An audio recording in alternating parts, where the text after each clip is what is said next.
بسم اللہ الرحمن الرحیم۔ السلام علیکم۔ ماہم میری بہت اچھی دوست تھی۔ ہم نے بچپن سے ایک ہی اسکول میں ایک ہی کلاس میں پڑھا تھا۔ ہم دونوں ایک ہی محلے میں رہتی تھیں۔ وہ لوگ کافی قریب تھے ہماری نسبت۔ اس کے ابا ایک بھٹی پر کام کرتے تھے۔ وہ اسکول میں بنا فیس کے پڑھتی تھی۔ اسکول پرنسپل نے اس کی فیس معاف کر رکھی تھی۔ وہ پڑھنے میں بہت اچھی تھی اور میں تو بس تھوڑے بہت نمبروں سے پاس ہوتی تھی۔ حالانکہ میرے والدین میرے اسکول کی بھاری فیس ادا کرتے تھے۔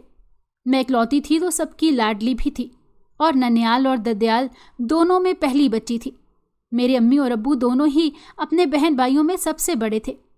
ابھی بس اگلے مہینے میرے ماموں کی شادی تھی۔ سب نے بہت ہی لاڈ پیار سے رکھا تھا مجھے۔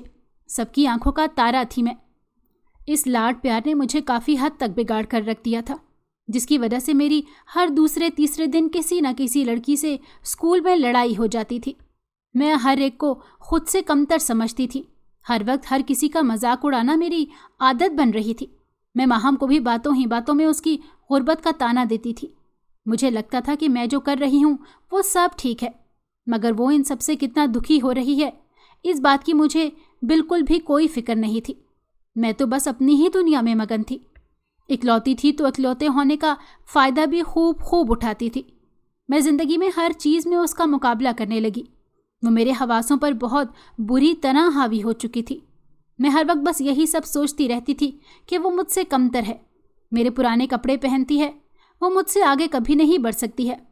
مگر میں اس وقت یہ نہیں جانتی تھی کہ یہ سب سوچ سوچ کر میرے اندر خود کتنا احساس کمتری کا شکار ہو چکی ہوں۔ ہر چیز میں اس سے مقابلہ کرنا شروع ہو گئی ہوں۔ اگر کبھی امی مجھے کہہ دیتی کہ وہ تو تم سے اچھے گریڈ لاتی ہے تو میں اس سے مزید نفرت کرنے لگ جاتی تھی۔ میں زندگی میں کبھی بھی اسے آگے بڑھتا نہیں دیکھنا چاہتی تھی۔ وہ خوبصورتی اور ذہانت دونوں میں مجھ سے آگے تھی۔ یوں ہی ہمارا بچپن گزرا۔ میں دل ہی دل میں اس کے لیے نفرت پالتی رہی تھی اور وہ اپنے خلوص سے ہر ایک کا دل جیتتی رہی تھی۔ یوں میں تعلیمی میدان میں بھی کہیں بہت پیچھے رہ گئی تھی۔ لوگ اسے پسند کرتے تھے، اسے سننا چاہتے تھے۔ مجھے لگتا مجھے اگنور کر رہے ہیں۔ میں نے اسے لوگوں کی نظروں سے گرانا چاہا۔ میری امی کو جب میری ان عادتوں کا اندازہ ہونا شروع ہوا تو انہوں نے مجھے سمجھانا چاہا، مگر میں نے ان کی بات سننے کے بجائے یہ کہنا شروع کر دیا کہ آپ بھی اس کی سائیڈ لے رہی ہیں۔ میں نے کالج میں غلط لڑکیوں کے ساتھ اٹھنا بیٹھنا شروع کر دیا۔ میں اور ماہم ایک ہی کالج میں تھے۔ مجھے لگتا تھا کہ میری امی نے اسے میرے پیچھے جاسوس بنا کر لگایا ہوا ہے اور وہ میری ساری باتیں گھر جا کر بتاتی ہے۔ میں لڑکیوں کے بیچ اس کی جھوٹی باتیں بتا کر اس کا مذاق بنواتی تھی اور اسے اس بات کا اندازہ بھی نہیں ہو پایا تھا۔ کالج میں اس نے اچھے نمبروں سے پاس کیا تھا۔ جب یونی میں ایڈمیشن لینے کی باری آئی تو میں نے صاف منع کر دیا کہ میں اس کے ساتھ ایڈمیشن نہیں لوں گی۔ میرے والدین نے میری بات نہیں مانی اور ایک ہی جگہ ہمارا داخلہ کروایا۔ میں اب گھر پر بھی یہی کہنے لگی تھی کہ وہ ہمارے ٹکڑوں پر پلتی رہی ہے تو اسے اتنی اہمیت کیوں دی جا رہی ہے۔ میرے والدین میرے اس لب و لہجے اور سوچ پر افسوس کر کے رہ جاتے تھے۔ میں حسد کی آگ میں روز جلتی تھی اور اپنا ہی نقصان کرتی تھی۔ یونی میں بھی سب اس کے گرویدہ تھے۔ ایک دن میری پھپھو ہمارے گھر آئیں اور امی سے کچھ بات کرنے لگیں۔ بعد میں مجھے پتہ چلا کہ وہ اپنے بیٹے کا رشتہ ماہم کے لیے لائی ہیں۔ میں اپنے اس کزن کو بہت پسند کرتی تھی۔ وہ کسی بھی لڑکی کے سپنوں کا شہزادہ ہو سکتا تھا، مگر اب یہ خبر سن کر میرے تن بدن میں آگ سی لگ گئی تھی۔ امی کو میں نے منع کیا کہ ان لوگوں سے اس بارے میں بات مت کرنا، مگر انہوں نے اس رشتے کو انجام تک پہنچایا اور یوں ایک ہی ہفتے میں دونوں کا رشتہ پکا ہو گیا تھا۔